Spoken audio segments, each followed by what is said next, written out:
Let's get started. Hey everyone, Rich and Adam here from Idiot Seeking Village, a podcast where sad middle-aged white men tilt at the windmill that is the male loneliness epidemic.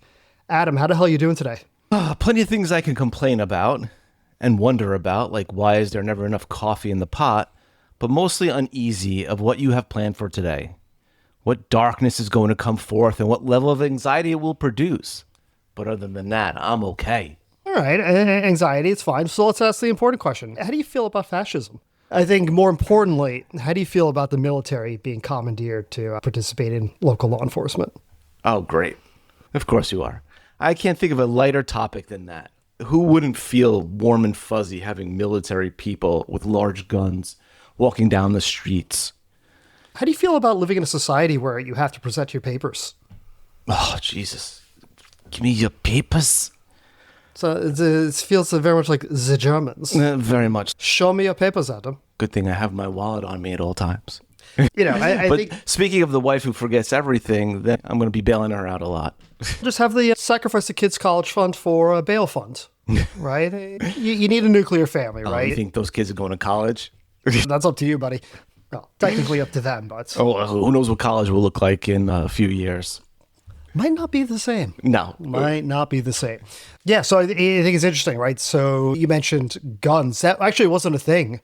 And actually still isn't a thing until today. Secretary of Defense Hegseth signed off on the order allowing for the potential for the 2,000 or so guardsmen currently deployed to D.C. to be armed going forward if they decide that is a necessary component of their deployment. And so you had... Who's who finds it necessary? The National Guard or he? It's at this point, it's the president, right? It's Trump through Hegseth, but Trump really who can determine, right? The 800 DC National Guardsmen and the 1,000 or so guardsmen from other states, all Republican governor-led states who've supplemented the force over the course of the past week.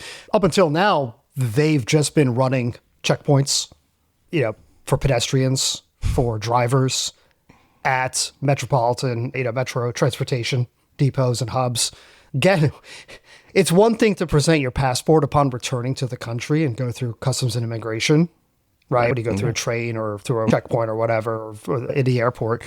It's another thing to do that in your own capital, to do it in a city. And this is beyond unprecedented for us. I don't know of any historical precedent where something similar has happened. I'd have to dig in a little bit, maybe the Civil War, right? Because Washington is so close to the border with the Confederacy. But even then, I'm curious what kind of identification that you would... Have drawings of you. This looks like me, right? It's a daguerreotype, right? It's one of those early photographs, for sure. Yeah, it's been interesting. And it's something you and I have talked about, right? This kind of just progressive escalation of things. I think it's definitely concerning, right? You don't want to see armed military. I mean, it's bad enough that you have the military on the ground engaging in police actions and checking paperwork for people passing through. That should be concerning to anyone, even the most law and order type. Right? It should be extra concerning that they have guns or that they're now authorized to potentially have guns. That is absurd. There is no crime wave, right? Crime is practically, we're having this discussion last night 30-year low, right? At dinner. 30-year low, not only in DC, but everywhere. And that's the thing about crime. It's so easy to jump on as this fear factor because it triggers people. You have a fight or flight response to it. But overwhelmingly, it's not random. Crimes from homicide to rape to child sexual assault are overwhelmingly perpetrated by a family member or a known acquaintance of the victim. Crimes of opportunity do happen, but that's not generally, the random person you run into is not whom you're going to be a victim of, right? You're unlikely to be smuggled by a cartel into sex slavery. You're likely to be kidnapped by the other parent in a nasty custody battle. And you see that with this guy, this Doge staffer, Ed Corzine, former Doge staffer, now he's with the Social Security Administration. And this is what led to all this, his supposed carjacking at 3 a.m. on a Saturday. And that's the thing that is getting glossed over. It was 3 a.m. on a Saturday. Didn't they say it was like 15-year-old kids or something? That's what this is. And I don't know if that's true, but that's what I think they arrested one or two of them on the spot, and a couple others got away. And that's kind of the behind the the justification for why they need to get out there. It's pretty flimsy, but yeah, it's supposedly it's a gang of 15-year-old kids, and look, the kid's 20. It's Saturday night. He's probably been drinking. He's out partying. He's back at his car at 3 a.m. Tell me he's getting carjacked by a bunch of 15-year-olds. It's a little fishy, right? Shouldn't be driving if you're in that condition, that you're not aware enough of your situation, that there's no self-awareness of where you're at. I mean, more likely, a 20-year-old, 3 a.m. on a Saturday, he's trying to buy something not exactly over the counter. And in the process, he had cash, and these kids decided to take advantage of that opportunity. 3 a.m. is 3 a.m. no matter where you are. It doesn't matter how many military you have patrolling and how many police. You've got to have some self-awareness and situational awareness. Yeah, random crime does happen. It is the overwhelming minority of actual crimes that happen in this country. Which brings me, we've got this kind of slow, progressive shift going on, right? You've got, if you think back 5 years ago, you have unwanted federal agents being sent anonymously in unmarked vans without clear identification to the Portland protests, part of the George Floyd protests that happened in 2020. You've got the protests that were happening outside St. John's Episcopal Church, just north of the White House, and Trump had federal, I believe the National Guardsmen, if I recall correctly, push back that group aggressively, violently, to do the photo op of him holding the Bible right in front of that church. He wanted to know if they could shoot them. Do you remember when Trump asked if they could shoot bullets? Yeah, fun, yeah. You're shooting at peaceful protest. I find myself using that term, peaceful protesters. These are American citizens exercising their First Amendment right to petition their government for a redress of grievances. That is how the fucking system's supposed to work. Yeah. And you've got the president openly asking, can you shoot them? And then you've got the deployment of the Marines and the National Guardsmen to LA earlier this summer. And now the DC takeover of the National Guards, commandeering the Metropolitan Police Department to fight crime that's, by any reasonable recent standard, non-existent. And you had to break out the homeless encampments because they were so horrible. I just can only imagine what this is doing to tourism and all the businesses there that are losing tons of money as tourism just dries up. I don't know if tourism has dried up yet. I know at least in the initial deployment, they weren't sending the National Guardsmen to high crime areas. No. They're running checkpoints, again, at transit hubs all across the city, vehicle, public transport, everything. They also just deployed them to the Washington Monument and the mall. And they basically were at tourist traps, and they're taking photos with tourists. Again, they're unarmed to this point, and they're basically just vacationing. Yeah. They're getting a free high school class trip to Washington, D.C. that's being paid for as part of active deployment, which costs money to us. To what end? Have you been to the Washington Monument? Yes, many years ago.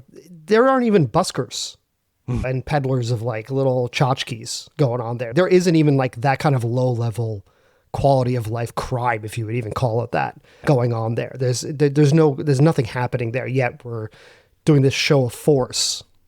Yeah, they're only creating Instagram moments for influencers to take photos with soldiers and... I mean, you want to talk about criminals, Instagram influencers. Savages. One of the things, I think it's important for us to get a little bit of perspective here on how all this is happening, right? It should be concerning that the police and the military...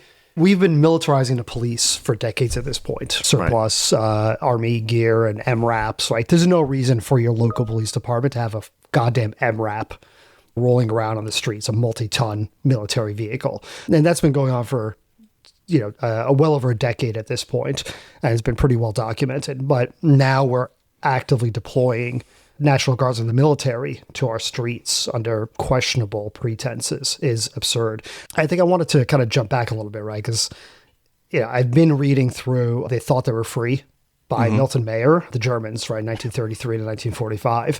And I'm still working on it, but It's really an incredibly eye-opening read into the attitudes of everyday people immediately in post-war Germany about how their lives looked and kind of the start of the rise of fascism and what happened to their towns, how they perceived it, and what was happening during the Nazi regime, and like what, if any, like guilt or acknowledgement of what was happening really registered with them. It's one of those things I feel is underappreciated, and it's a well-known book, right? So plenty of people have read it, and I feel like it's started to become a little bit more mainstream now as we all kind of look around and go, why are people okay with what's happening? I mean, mainstream as in, instead of the 100 people, it's like 1,000 people. Yeah, exactly. Yeah. The 3 people, aside from ourselves and our wives who might be forced to listen to this podcast and go. This is not the Hunger Games. But it's one of those things, and this is a problem with, let's just say, the American left and Main Street and liberalism in this country. Everything immediately jumps to like gas chambers. And he screams of fascism and everyone goes, this is ridiculous. This isn't happening. Because that's the only That's the thing example anyone remembers. we have. Yeah. The only thing people really remember other than the military stuff is, oh shit, there were gas chambers. And war. That's, you're going to think of fascism. You're like, oh, there are a lot of killing, fighting, gas chambers. Yeah, but Dead Jews. It didn't start that way. It took, Hitler was in power for 12 years. He was in the streets and, the Nazis were a political force for about a decade prior to that, right? So it took about 2 decades of chipping away at norms and expectations to kind of get to that point. It's a slow bleed. So I want to actually share a few quotes from the book that kind of gets at the core what I think we're experiencing as Americans today, and I think should give us a little bit of preparation, right? How we should be maybe looking at some of this and perceiving it. So I'm going to paraphrase a little bit because the book is, about 70 years old at this point, and the wording is a little bit old-fashioned, but we'll kind of get to it, right? So, quote, "This separation of government from the people took place so gradually, each step disguised as a temporary emergency measure or associated with true patriotic allegiance. And all the crises and reforms so occupied the people that they did not see the slow motion underneath of the whole process of government growing remoter. One had no time to think. There was so much going on. The dictatorship and the whole process of it coming into being was above all diverting. It provided an excuse not to think for people who did not want to think anyway." End quote. Sure, I could totally see that. I mean, that's a lot of reason why what's happening is happening, because they wanted the man in charge to be in charge, get rid of everything that came before him. Do you remember that weird shit that the right-wing media and, commenters and conservatives were saying leading up to the election and right around the election last year when they were calling Trump daddy? Oh, God. On television. I only thought that was Pedro Martinez. No, yeah, it was Mel Gibson. And all that. I mean, there was a lot of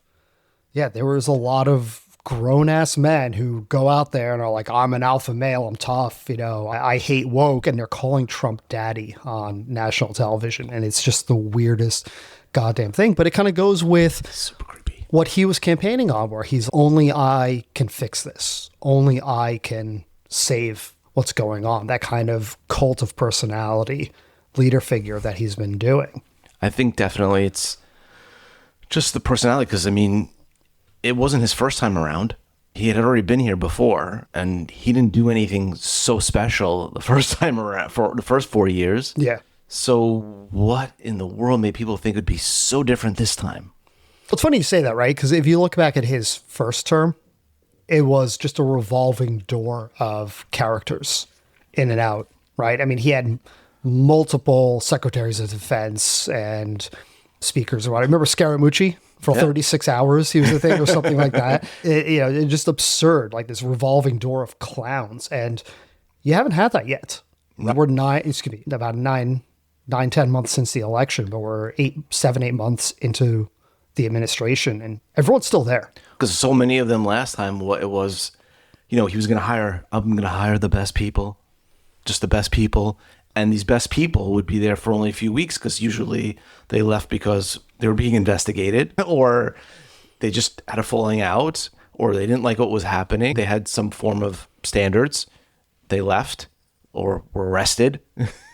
But now when you control the DOJ and you only pick the people that you personally want who love you, shit changes. Yeah, and I think this time around, it's a different mindset and a different attitude. You know, he was a complete political outsider coming in with a largely inexperienced cabinet, and they didn't know how to work the government.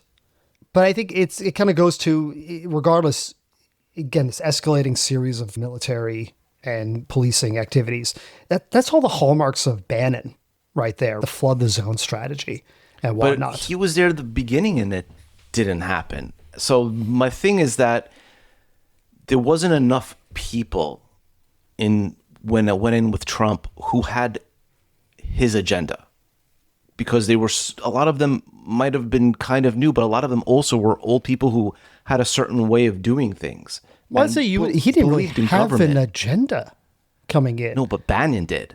Yeah, Bannon did, sure. So he was like his, voice. And I think there was a lot of roadblocks, they call them guardrails they're using. And they were able to completely figure out a way of, like, okay, we were here last time. This is what went wrong. We need to just change that. And let's get rid of these people and rework it to eliminate these guardrails. And let's put all the people we want in. And all these people are just like diehard loyalists compared to before. Some were sketchy, but some of them were actually intelligent and knew this is not how we're supposed to do things. Mm-hmm. we can't shoot those people and make them move out of the way. I bet you now that would not be said to him. No, I don't see Hegseth saying that, having any conscience about shooting people who are, out there exercising the First Amendment. No, he could never say no to Trump. I mean, look about where he is. I mean, he was just 10 minutes ago, he was just a Fox News host. That's the thing. I know he's Secretary of Defense. That's the other thing. This entire administration. So before you had the kind of that alt-right ecosystem, you had Bannon and all these others who were more on the fringe of society and the mainstream, right? And they were the ones kind of coming in. And again, these people are largely inexperienced and don't know what they're doing. And now you have these folks. This is an entire Fox News administration, right? These are all the speakers and people who have been on television over the last few years, campaigning and calling for certain things to happen in Trump's favor. And that's why he's put them in these positions. And these are not true believers who are coming in ultimately. And it kind of gets back to, hey, look over here, look over there, blah, blah, blah. It's got this giant game of 3-card Monte with what they've got going on, these kind of little escalating steps that this guy comes in. And for your average person who's got so much going on, it's comforting when he says, don't worry, I got this. I can handle this. I want to go back to the book real quick. Quote, each act, each occasion is worse than the last, but only a little worse. You wait for the next and the next. You wait for the one great shocking occasion, thinking that others will join you in resisting somehow. You don't want to act alone. You're not in the habit. And it is not just fear of standing alone that restrains you. It's also genuine uncertainty. End quote. It's one of those things. I think we see this all the time. You think, am I nuts? Is this crazy? You get this creeping self-doubt when you see what's going on and people call you, they say you're an alarmist. We sound like, Cassandra's, right? The prophetess of doom here calling for calamity. And you feel nuts. You feel isolated because day-to-day life kind of goes on as normal, even though things are objectively, if you take a step back and look, escalating in a way that, had they just started that way, you wouldn't be okay with. But you know what? I think a lot of times we think of, okay, this is it. This is the end. That the end comes right away. That it's not a slow progression. But for some people, when these things do happen, it is the end. Right now, like with people losing their health care, not everybody's losing it all at once, but people are suffering, and they're suffering right now. Not us, but somebody else is. But it's not me. It's not everybody. It's not everything. And I think we're able to look past it because we're so used to it. We're so used to it just being like, just another bad day, just another shit thing happening, just more homeless people, more crime. It's all right. It just happens. That's why you see all this othering of people. We're going to pick on trans people. We're like, what, 0.2% of the population? Something infinitesimal like that. That's why, there's so much focus on immigrants and immigration, right? Again, it's easy to be like, these people are weird. We're going to carve them out, broader society, and we're going to attack them. And every step you take against these people just gives you precedent to continue to pick out yet another group. Sure. in another group. Yeah, everyone knows that Pastor Niemöller poem, right? First they came for the communists, but I didn't speak up because I was a communist, and they came for the socialists, I didn't speak up. Finally, they came for me, and there was no one to speak out for me. And it's this genuine progression of all this. And I think, you see this in contemporary media as well. Have you seen Andor? No, not yet. I tried watching it, was it yesterday? No, the day before yesterday for like 10, 15 minutes, and it started to depress me. And I was like, I need my comedy. This is not right. I should be watching before bed. I watch this on the news all the time. I don't need more of it. It's more lightheartedness. It took me a while to get into it. The first episode or two were kind of slow. You got to chug through them a little bit, but the action gets good. The reason I bring it up is I want to watch it because to me it's the prequel to Rogue One, which is to me the best Star Wars movie in the last 40 years. Yeah, I challenge anyone to think otherwise. That's the buildup of the rebellion against the Empire. Yeah, I mean, right? I love the political aspect of it. Sounds so interesting, but I don't want to be living in it when it's happening. I think it gives some good perspective, and of course, you and I are huge Empire stans, right? We're ride or die Palpatine 2028. Long live the Empire. Yeah, somehow he will return again. We know that's going to happen, but I bring it up because one of the characters touches on it. And again, this is a show that just came out, and the line from the show is, "The pace of repression outstrips our ability to understand it. It's easier to hide behind 40 atrocities than a single incident." And again, these are, art imitates life. And you've got this documentation of what actually happened 50, 60, 70, 80 years ago during kind of the rise of fascism and fascism kind of taking over various governments. And again, in our contemporary media, just reading the tea leaves about what's going on around us. And it takes root little by little, happens piece by piece. And we kind of all fall into the same trap every day because we're all just, hey, something bad happening, but it doesn't affect me. Or somebody else will take care of it. Or someone else will take care of it. Exactly. There's a bystander syndrome. People will just all stand around. There's always this joke about, you see these videos of some sort of somewhat tragedy or someone struggling or someone getting hurt. And they're like, why the fuck was everyone standing around filming? Because you've always got this, someone else is going to step in and save them. And we rationalize it because, this isn't that big a deal. Or, someone else will step in. Or it's not even, maybe we don't even think it's worse than the last announcement. Or there's just so much of it, again, flooding the zone. And what do I do? That we don't know that it's even happening. And what do I do about it? And, by the way, my kid, I've got to take them to the hospital. I got to pay for braces. I got to make the mortgage, the car payment. My boss is being a dick. I got an unexpected tax bill. My car broke down. You've got all this shit going on every day. And we're like, I've got to worry about myself. And I've got to worry about me and what's impacting me directly. And I can't think about and worry about all these things that are going on. And that kind of has always been the case almost, hasn't it? We have this tendency towards negativity. So that's the thing. If you take a step back and think about when we were like kids and we were younger, right? What was, and even our parents, growing up, what did you have? You had the Soviet Union. You had the specter of communism, right? And prior to that, the specter of fascism. And before that, imperialism. You always had this external enemy that you could focus people's attention on and kind of wrap them up together and get them on the same page for the most part, if you think about it, right? And that doesn't mean that it was always free and clear what was happening, but you had this opportunity to unite people around shared values and shared concepts or shared identity. What was that? Or a single enemy. Right. It's the evil cliche. But what could you do to unify Earth while you have an alien invasion? That was famously Independence Day. Reagan. It's Independence Day, but it happened in a summit between Reagan and Gorbachev. Reagan and Gorbachev had a summit early on in Reagan's first term, I believe it was. And Reagan goes in and is, hey, if aliens attacked us tomorrow, would you help us? And Gorbachev was like, yeah, of course, dude. Yeah, why really? That really if aliens attacked the Earth and they attacked the U.S., we would of course help to defend the U.S. Gorbachev was like, "Are you insane?" And our level of our hatred is we hate you, but we hate aliens even more.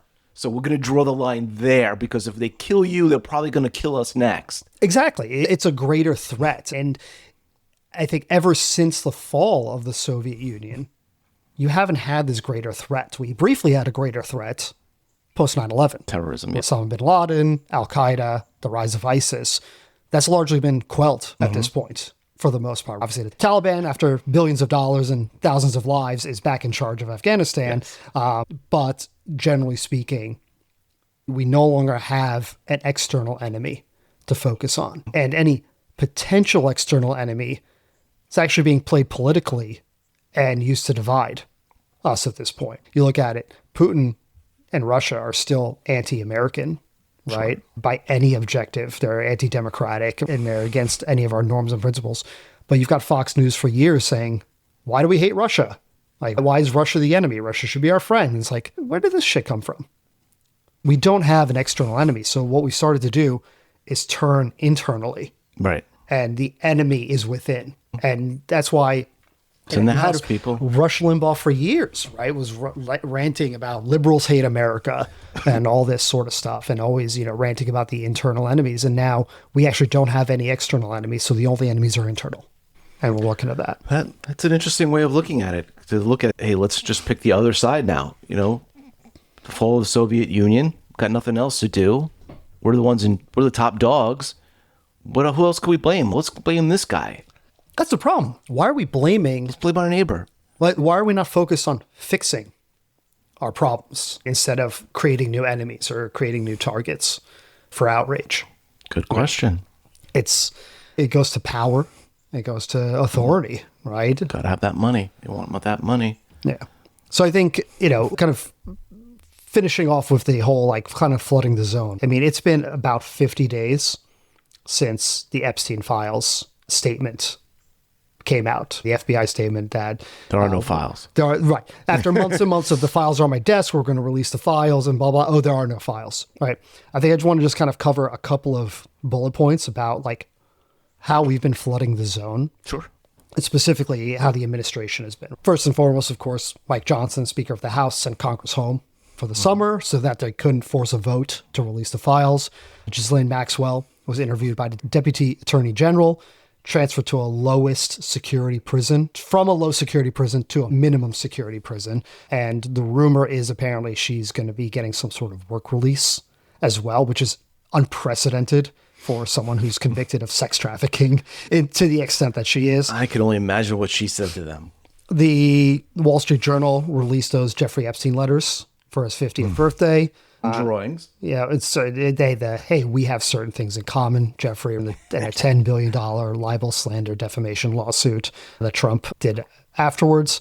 Of course, Trump has demanded on multiple occasions, loudly and publicly, for the Fed to cut rates and threatened Jerome Powell's job on at least 2 occasions that I can recall, distinct occasions, as well as openly saying out loud he wonders how he was surprised that he got appointed in the first place, despite the fact that Trump was the one who appointed him. Yeah. Obviously, the Texas redistricting and, California counter districting and whatnot that's going on right now. There's a new order to conduct a new census by the Department of Commerce, not Congress, which is mandated in the Constitution. We lost part of the U.S. Constitution on the U.S. Archives website. Section 1, Article 1, Sections 8, 9, and 10 were partially or fully deleted. And they have not come back. I believe they're back now, okay. But it was gone for a little over a day. Did you miss him?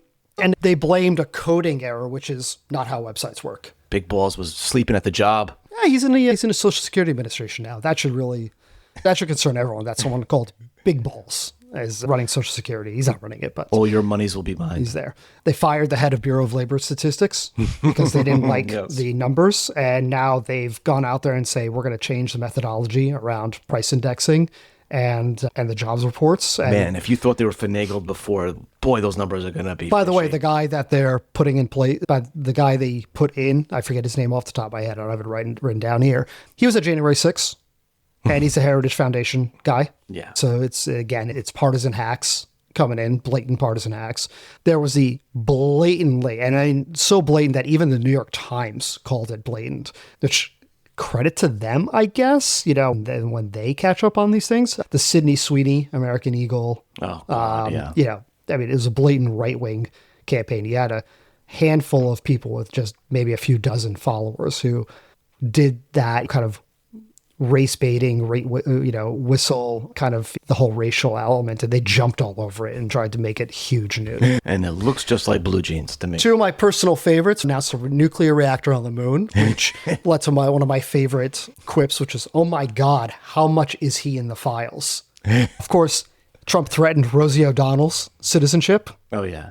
Which is just hilarious. Yeah. He threatened the Washington Commanders Stadium project that they didn't rename the team back to the Redskins. But what's so funny is not only is this zone being flooded, but at the same time,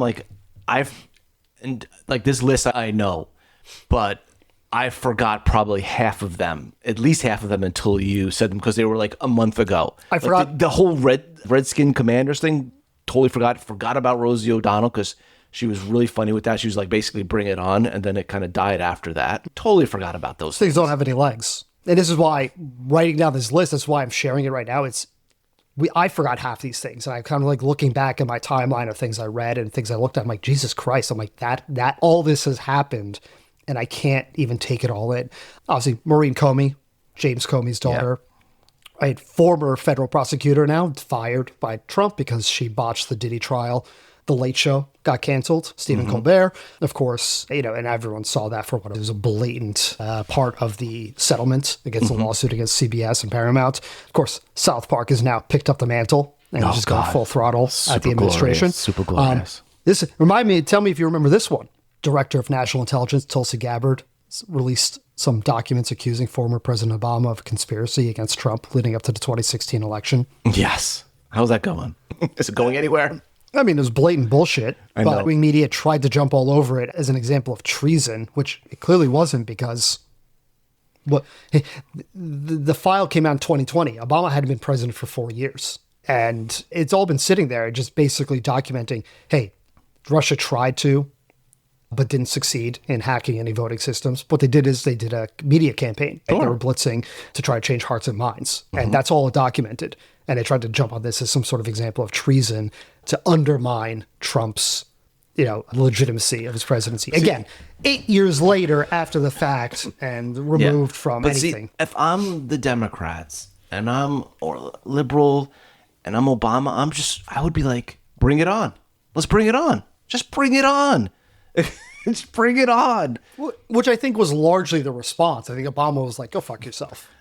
For all intents and purposes. And he's, come on, bring it at me and try and prove any of this shit. I think that's why Gavin Newsom right now is resonating so much after all these tries that he's done it. But now that he's trolling Trump, he is doing exactly what Trump usually does, but almost better. And it's hilarious. Oh, he's doing it better. Spreading. And you watching this and you just say, this is what you guys should be doing. Just give it back to them exactly how they want it. It's delicious. It is. It's, I've got my problems with Newsom, but Camille Zapata is his PR director, I believe is her title. And she's the person behind those Trump tweets, and she's doing a fantastic job. And I think it just goes to show just how pathetic leadership is in this country, that, someone like Newsom, who is himself a problematic politician, is just this example of how there's just such a lack of leadership that people, again, a problematic character like Newsom is just able to kind of charm people right now through, just mocking Trump's style. And because remember, Al Green shouted during the not the State of the Union. Was it the inaugural? Was it the State of the Union? Did we have? Yeah, it was State of the Union. Yeah, I think it was. Yeah, because Trump would have done that. Yeah, after he got inaugurated, and the Democratic leadership censured him, and it was just embarrassing. It's like you have during Biden State of the Union, you have Marjorie Taylor Greene and Lauren Boebert screaming and shouting and making complete fools of themselves, and it was fine. And now you have. Was it Obama? Didn't that guy yell liar at him? Yes, you lie. Yeah, I forget who that was. Yeah, exactly. And then they censure Green for actually speaking up. They put up those stupid freaking, auction paddles, not true or fake or whatever the hell they were saying, And then you have Hakeem Jeffries, who was just an embarrassment at this point, right? He's, I'm setting records for filibusters. And the moment he sets the record, he puts down the fucking mic and just lets the legislation pass. What was the point of that? It's all for show. And so, again, it just speaks to the lack of leadership we have in this country, that the opposition is Gavin Newsom. Yeah, well, you this have point. Republicans who are right now basically like spitting on decorum and process, and the Democrats who want to just be like, okay, can't we just relax and hang out and just talk about it? It's like they just don't do anything while the other people are just running roughshod, and they don't. It's just an ugly.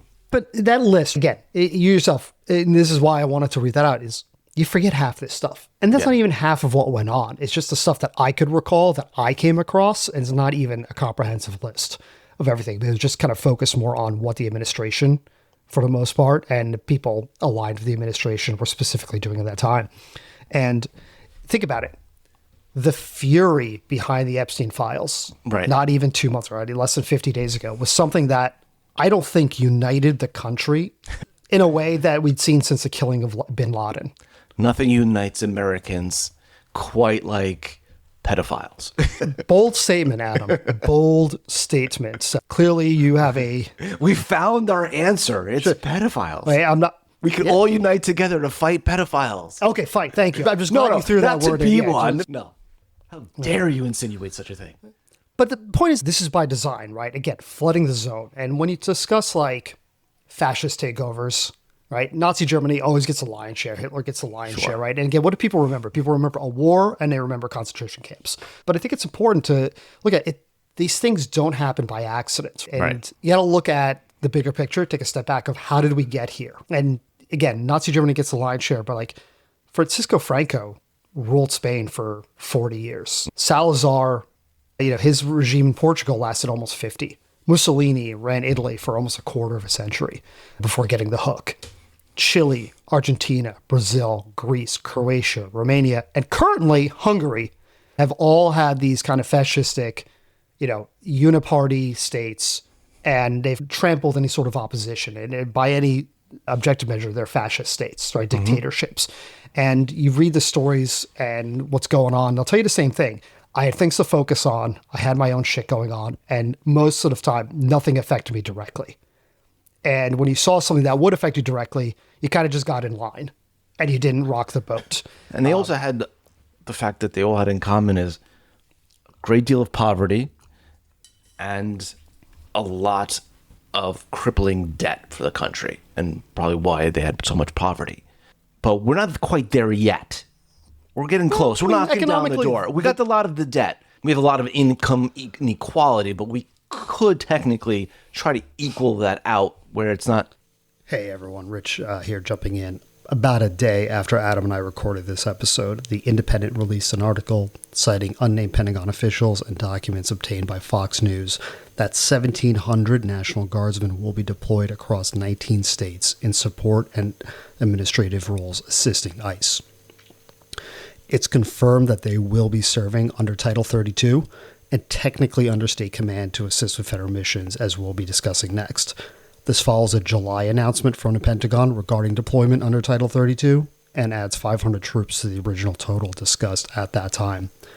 Also concerning is that the implied threats to other cities and the comment about a national emergency that we discussed is no longer implied, with President Trump announcing that he's intending to send troops to Chicago next, and followed by New York, though an actual deployment has not happened yet, and based on what he's saying, clearly sounds like, it could be an indefinite future and continues to be a threat, but he's outright named Chicago and New York as the next two targets for National Guard deployments. So wherever you are listening to this, please be safe. I hope the best for you. And I think just a little friendly reminder that whatever you allow your government to do to others, they will eventually then do to you. And back to the episode. All right, so I think this is what brings us to Donald Trump's recent executive order declaring a crime emergency in the District of Columbia and the unprecedented commandeering of the Metropolitan Police Department. And I think we need to establish a little bit of context here to understand why the hell this should be so concerning and why, despite everything going on in your life, you should care. So the 1973 District of Columbia Home Rule Act established certain rights and privileges to the residents of Washington, D.C. Up until that point, D.C. was run by Congress. Okay. And the Home Rule Act established an elected mayor and a council allowing residents to elect representatives and pass local laws and ordinances for the first time. If you've ever seen the DC license plate, it says taxation without representation for a reason. The Home Rule Act partially closed a loophole that disenfranchised residents of Washington, D.C., but it stopped short of allowing them to elect federal representatives. They're not a state. And so, again, they don't have representation in Congress, but Congress represents them directly just because of the special nature of the Capitol. And one of the provisions of the act, because, again, it's subordinate, it's not its own state, and it's subordinate to the federal government, to Congress specifically, allows the president, the executive, to take control of the DC's police forces. And it's found in Section 740 of the Home Rule Act. And Section 740 allows for the president to commandeer the DC Metropolitan Police Department, the MPD, if they determine that special conditions of an emergency nature exist, which require the use of the Metropolitan Police Force for federal purposes. And what that means in practice is the president could assume control for up to 48 hours without notifying Congress. They could just decide there's an emergency and I don't have to wait for paperwork. I'm doing it and I get it for up to 2 days. And to continue beyond 48 hours, they need to give basically written justification to Congress. So the federal control can last up to 30 days, even if Congress is informed, and continuing beyond that requires an act of Congress. So basically, I'm doing this, I can do it at the drop of a hat, I can do it for 2 days, I can extend it up to 30, but I need Congress to approve it, and to go beyond, I need Congress to act to approve it. So as of writing, Trump has indicated he intends to do so, stating, quote, "I don't want to call a national emergency." Interesting wording there, my add-in. Don't make me, I don't want to. If I have to, I will. Just what you were saying. But I think the Republicans in Congress will approve this pretty much unanimously, end quote. Representative Andy Ogles and Rep. Anna Paulina Luna have planned or have introduced already resolutions to remove the 30-day limit on presidential control of the MPD and grant him longer-term authority over the DC police. Now, again, that wording, a national emergency, is interesting, right? Because that authority is only specific to DC. It's not, doesn't go beyond the borders of the Capitol, again, due to its unique federal status. Therefore, it can't really be national emergency. You can't commandeer police forces in other states. It doesn't exist as it is. But he's telling us what he's thinking, right? He's forecasting what he's planning to, talking about a national emergency. But a national emergency regarding what exactly? Because crime and homelessness is not a national emergency. I think some would argue that crime is, they already are. They're saying crime's a problem. It's not. It's at multi-decade lows. But even if crime was, it's not a national emergency. It just exists. It's kind of like breathing. It exists. When a tornado hits Kentucky, it's not a national emergency. It's an emergency in Kentucky. But we don't be like, all right, let's lock down the whole country. Yeah, but they've been talking about immigration as a national emergency for a long time. They've been telling us exactly what they're planning. And so I think what I want to do here is turn to an ongoing analysis by two media outlets, the Cochise Regional News and the Phoenix New Times.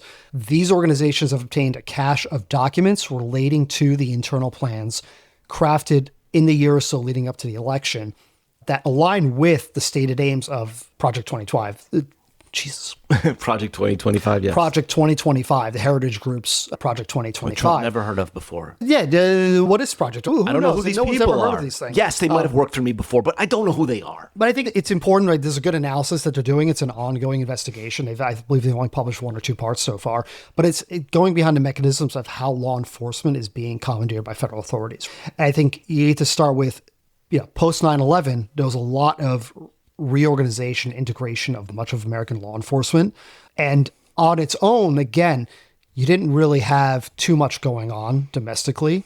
And so it kind of evolved into a sort of modern day counterintel program where it was really more about surveilling and disrupting activist groups for the most part. And as you've seen, for the past 8 to 10 years, they've been turning those from militia groups like Ruby Ridge and Waco and, all these kind of right-wing groups, the Timothy McVeighs of the world, focusing on leftist groups, Antifa and all that. Sounds very Hooverish. That's the whole point, right? Again, Counterintel Pro. It's been turning very similar like that over the past few years because there really wasn't anything else to focus on. So, quote, "One of the most concerning proposals in the Border Security Work Group documents would create a similar structure, but ostensibly for identifying and deporting immigrants. The Border Security Workgroup recommendations revolved around one central line of operation: to dramatically restructure and militarize domestic law enforcement through the course of this year. End quote.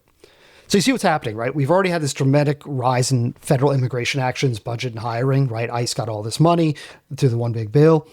National Guardsmen and Marines were deployed to LA, and now the commandeering within DC. These aren't isolated incidents. These aren't happening just because. And now the administrations continue to chip away at that to create police forces accountable to the president, right? Continuing from the article, quote, fusion centers as they exist today integrate the efforts of state and local law enforcement within the Department of Homeland Security and other federal agencies such as the FBI.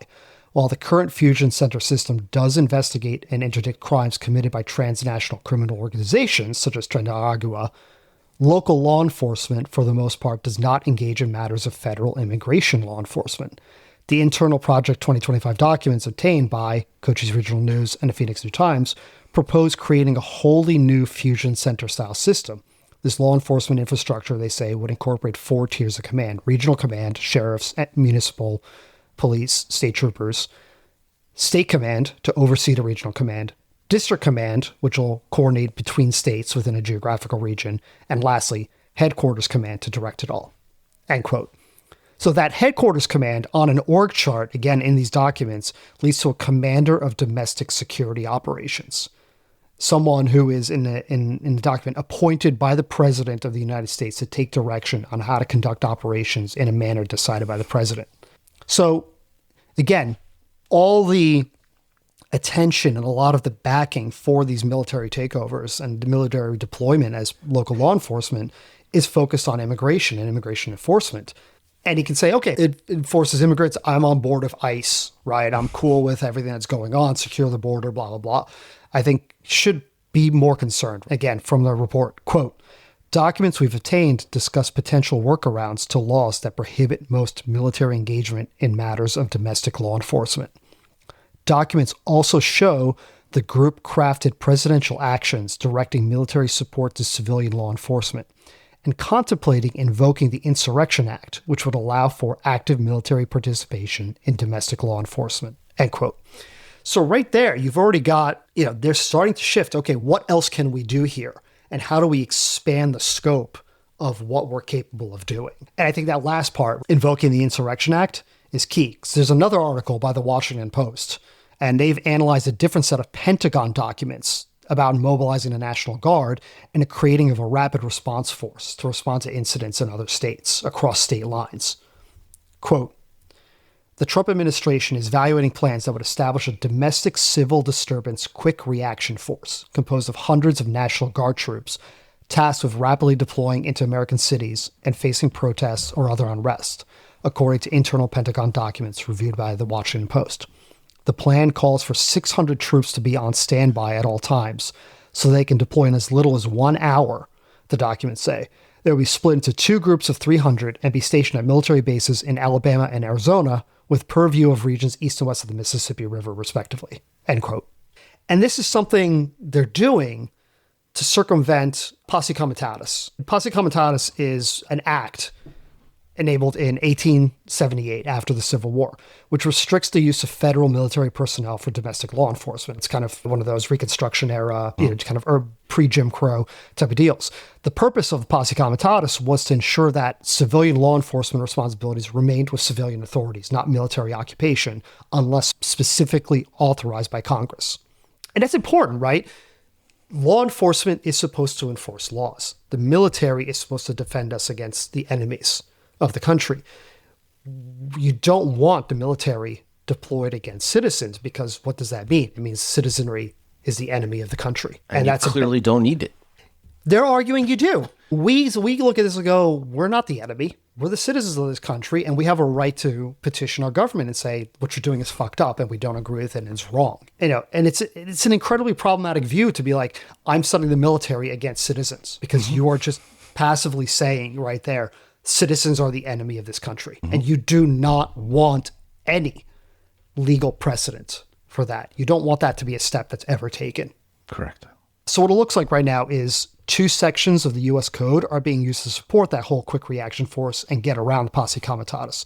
The first is the Insurrection Act, which got mentioned in that report by Cochise Regional News and the Phoenix New-Times, specifically Title 10 of the U.S. Code, which provides exceptions to the Posse Comitatus Act and give the president broad authority to deploy the National Guard in federal service under federal command and use the military within the U.S. under certain circumstances, such as suppressing insurrections, enforcing federal law, or protecting civil rights when locals are unwilling or unable to do. And those are the ones we largely know or we've learned about at some point. The Rodney King riots, LA was overwhelmed. They called in the National Guard to help. Kent State shootings, the campus shootings during the protests during the Vietnam War. Again, Ohio was overwhelmed. They brought in the National Guard, and students got shot as a result. And probably the most famous one everyone remembers is school integration. Post Brown versus Board of Education, and the governor of Arkansas refused to integrate the schools, and Eisenhower sent in the National Guard to allow the students, right, to force integration of the schools. And otherwise, that generally only gets invoked when there's like a natural disaster, hurricane, wildfire, flood, landslides, things of that nature. And I think what's concerning about both the Pentagon documents and the Quick Reaction Force and these analyses by WAPO and Cochise Regional News and the Phoenix New-Times is that the administration is also looking at a questionable legal precedent for Title 32 of the U.S. Code, right? So, hey, we've got the Insurrection Act that's pretty specific, doesn't really give us a lot of latitude. What Section 32 allows us to do is National Guards serving state missions under state command with federal funding, training, and support and purpose. They essentially are looking like, okay, we have a federal mandate. We're getting federal support and money and training and a mission. How do we grab these National Guardsmen to commandeer them for law enforcement activities? Because we're giving you money for this. And by the way, the mission is to protect federal property and federal functions along these lines. It's a sketchy legal basis to be able to kind of stretch that, but that's what they're starting to do. If you think about the 2020 protests in the wake of George Floyd, is the federal government justified its presence in Portland by saying they were citing executive orders to protect monuments, memorials, and federal property.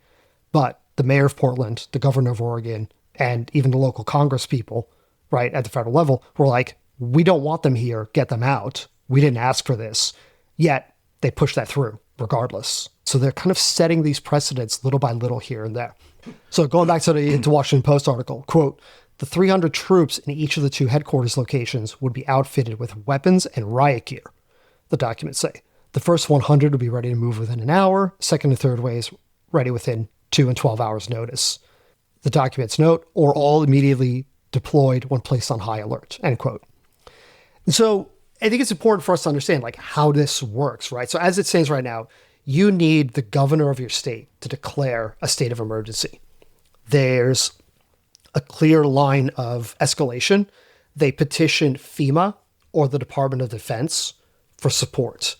And then the National Guard gets activated under state control with federal backing and resources, right? That's how currently emergency works.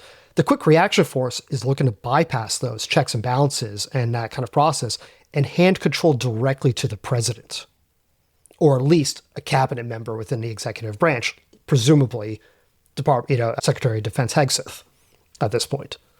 And that kind of brings it back to where we started, because taken individually, you deploy national troops, National Guardsmen to clear a path to the church. You send them unwanted into Portland. You send the Marines and the National Guard into LA, and you invoke the Insurrection Act to commandeer the DC National Guard.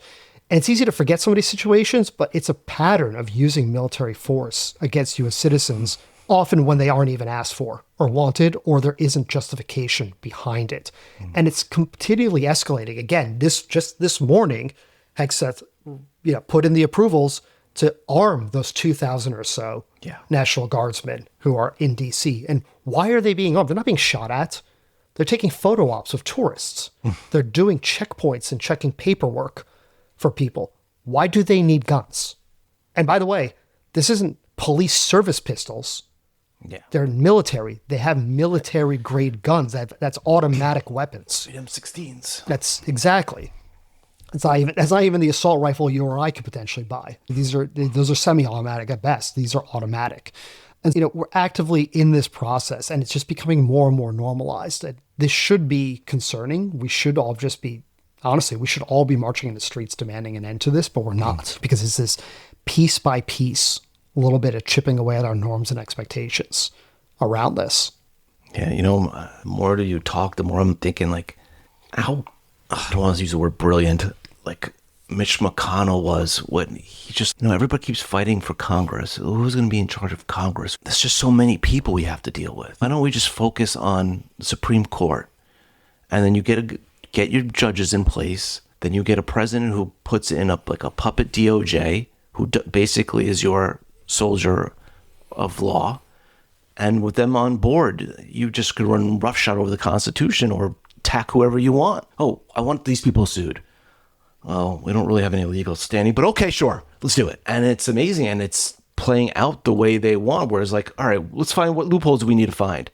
Well, can we bend those loopholes? Maybe, but let's just do it. The Supreme Court will just say what we want. Okay, great, let's do it. And it just unfolds until we are where we are now.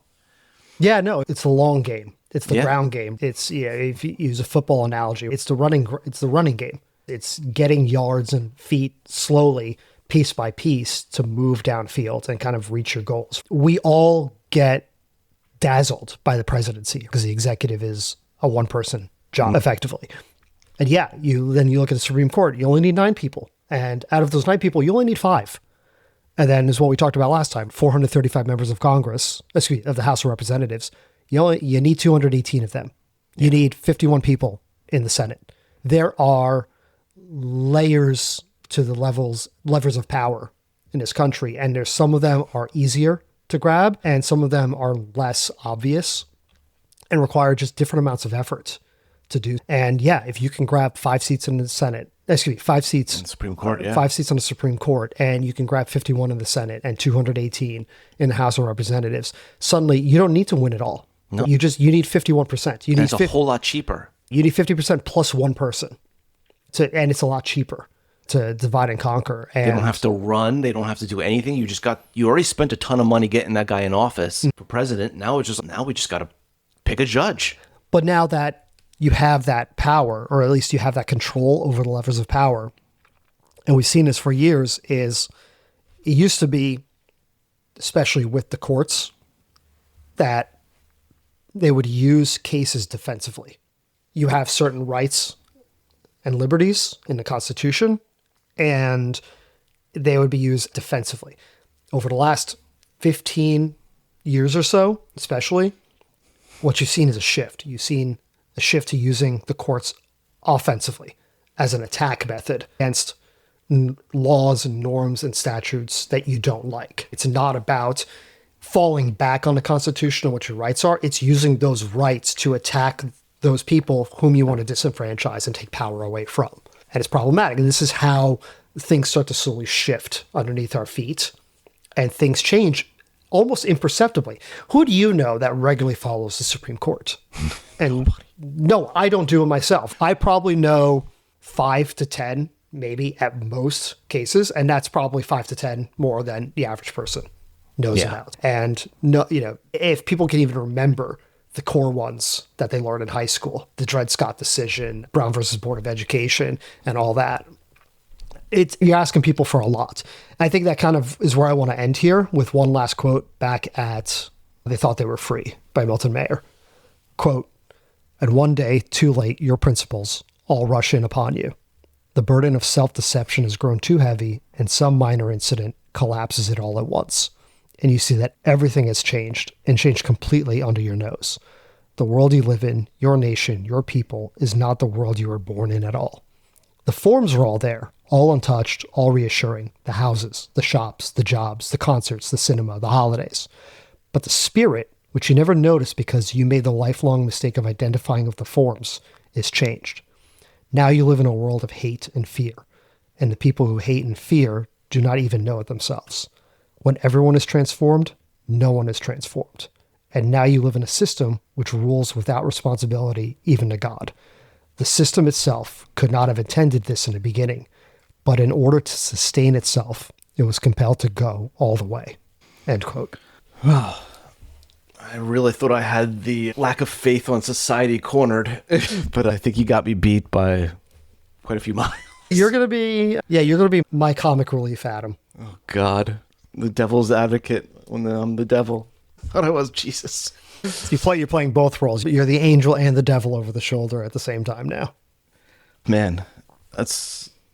How you feeling? I think I have a smidgen more faith that, I do think a lot of this is like Christian nationalism, and they're just using Trump because he somehow can speak to the people in a way that people can't really comprehend, and they're using him for that. But he's, unlike some of these other countries you've mentioned, and like Hitler and all these types, he's old, and he's not going to live forever, Trump. Fascist regimes tend to last 30 to 50 years. And so that means he's either going to be his children or J.D. Vance they don't have the swagger that Trump has. I mean, they have about as much swagger as like his bronzer that he uses. It's just, they just don't have that. Yeah. So I think I'm hoping that they're peaking too early. Yes. Because you are still in a country where people are still allowed to share information, and they're hurting a lot of people too quickly who they need still. I think it might backfire. I'm hoping it backfires. And that's where I stand. Because I got to be somewhat hopeful. And I know that there isn't an event that usually has people who will protest because you're sending people in here for this reason. All right, they want to try to stop crime. There's not really any crime. It's like almost no harm, no foul. It's okay. They're here. They're there. They're doing this. But I think once people find it a nuisance or their freedoms are trampled on, like truly trampled on, that they actually liked, I think the people in this country have a way of just snapping and flipping really fast. And I'm hoping that's the case. Yeah, I think I agree with you, right? I mean, ultimately, we saw it, I think, yesterday. You and I were sharing something in our chat, was right that Musk, who was talking a month ago about creating a new political party and peeling away votes, is now quietly shelving all those plans, has not moved ahead with any of them. Apparently, he scheduled a bunch of conversations and meetings with various groups, the Libertarian Party and others, and then just canceled or didn't show up. And now he's backing J.D. Vance quietly behind the scenes for the presidential run because Trump's, again, 79 years old. He's there trying to squeeze as much juice out of him 100%. As possible, and then basically pass it over to Vance as the heir apparent. And, that does give me hope that they aren't actually trying to fuck with the elections. Though they are going to try to cheat to win, which, again, as we talked about last time, is perfectly allowed. Shady, but it's perfectly allowed around some of this stuff. Yeah, I think, though, the cheating that will be required to win, I think is going to throw too many people off. Because I don't think anyone's going to care. No one's going to give a shit about redistricting. Not the redistricting. I'm just saying that I'm hoping it doesn't have the impact, and that if you see National Guard people out of certain voting places, that people are going to be like, wait a minute, they're preventing us from voting. I think you're going to have a ridiculous blowback. I think here's the problem though. If you start to get armed National Guardsmen and you get them outside of polling places, you're only going to get them in specific areas, right? Where the demographics play against the party in power, right? That's just how it works. They don't have enough people to deploy to every single area, which is why I think part of this whole local law enforcement being subsumed into this kind of national structure is part of it, right? So that you can have actual ground coverage everywhere and start to intimidate voters, right? Check IDs, check paperwork, and things of that nature. But think about where we live, right? Mm-hmm. You've got so many people who themselves or have family who work for the police in some capacity. They're not opposed to cops, right? They're not bothered by it. So if they have armed policemen or armed National Guardsmen standing outside, they're going to be half the people are going to be like, I don't feel safer with this person being armed around me. The other half are like, oh, great, a cop, right? And unless they see actual violence being inflicted on someone whom they don't believe should be a recipient or a victim of that violence, they're not going to change their minds. So you could have armed policemen and armed guardsmen outside of polling places. And unless something happens that causes that moment where someone snaps and realizes this is fucked up, I don't think it's going to happen ultimately. But I think those people are also, if they're, outside with guns, they're not going to change too many people's minds about voting because it's a police officer. Some people might, but I have a feeling people just go vote. But some people might think, man, I didn't know things were this bad that we need all this security in front of our schools right now. It's a matter of perspective. I'll give you a little story. We had a college friend of ours. She went on a birthright trip after we graduated, and we were at a mutual friend's house for a party after she got back. And she's, I have a long-standing policy. I'm like, I will not fucking go to Israel. I will not go to the Middle East. It's a fucking war zone. Yeah, I have no interest in ever going. I have a friend who went with his mom, like on a church trip and whatever. I'm like, you're goddamn nuts. Absolutely not. You never know what's going to happen at any given moment. And the last thing I want to be is a foreigner in a volatile war zone, right? Especially an American foreigner. Especially an American foreigner. I'm a target for more people than I'm comfortable with. But she was talking about how, it's so super safe. It's just like here, the neighborhoods and whatnot. And everywhere we went, we had an armed Marine with a machine gun. And I looked at her and I'm like, that doesn't mean you're safe. If you have to have an armed military escort, you are not safe. Safety is not seeing armed military anywhere nearby. And not just not seeing them, not actually being there. That's when you live free.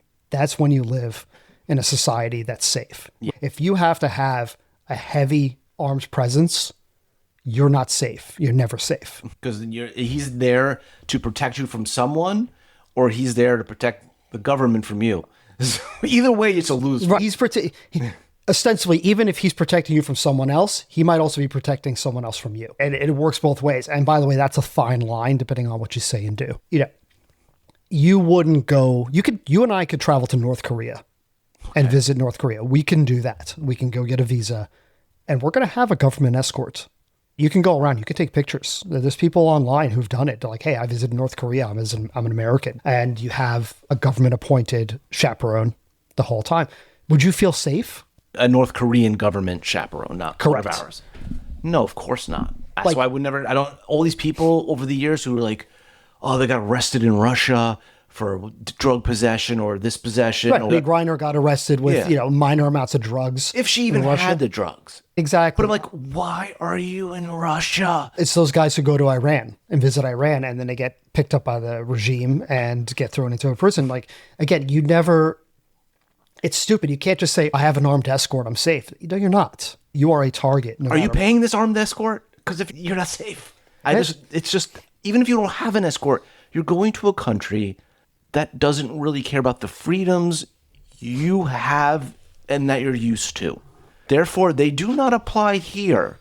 Why in the world would you take that chance? But I think the problem is people will take from this conversation is, well, don't go to sketchy places, potentially sketchy places. And police elsewhere are different than they are here. Like, again, it's all a matter of perspective. Like, your average white person isn't interacting with a cop on a regular basis. And if they are, it's generally not a violent and or deeply unpleasant situation when they are. And so there's no perception that they're in danger and that having an armed military or law enforcement presence is necessarily not a good thing. Like, I was raised by Cold War Iron Curtain refugees. My parents came here, sought asylum, got their citizenship. There's a different perspective on policing when you come from a place where everyone knows that the police work for the state and that they could fuck you at any time. That kind of perspective doesn't exist here for a lot of people. Too many people, in my opinion, too comfortable with police officers having the power and the authority that they do because they have this false sense of safety. Again, having armed escort, armed police doesn't make where you are safer. It means it's dangerous, fundamentally, either because of people who might be targeting the police, those whom the police are targeting or whatnot. Either way that it works. And, I think, again, this is an escalating series of law enforcement is being tied more closely to the military, and the military is being tied more closely to local law enforcement, and more of that power is starting to be subsumed to the executive branch, and more powers are being provided to it, and it's problematic that this is going on. And you're more hopeful than I am that people are going to realize that it's fucked. I think it's a major problem. I mean, the cliche saying, history has a tendency to repeat, and you look through history and you see, all right, shit was pretty bad and people just gave up and they went for this guy and then he was really not the right answer. And then we had decades of shit that we had to deal with. Maybe this time will be different. We're like, oh, things are like modern times now. We know so much now and still fuck up somehow. But it's never happened to a superpower before. It's never, wait a minute, they were the top dog and they became, we'll at least be remembered for that if this all does fall apart. Wow, even the top of the top can crumble to the fall by a fascist dictator. And so I'm hoping that we have some grasp that the propaganda and what people consume changes so fast now. Just like what you said earlier with that whole entire list, the litany of things that have happened so far and how we've moved from that to the next, And, you could see that on Facebook every day. Those thumbnails are just hysterical. Bombshell just happened today. Every day is a bombshell. Every day is like a disaster. Every day is like the new, some holy grail collector thing was discovered. Can't happen every single day. And so I think eventually it also will switch the other way where that's going to be a real bombshell.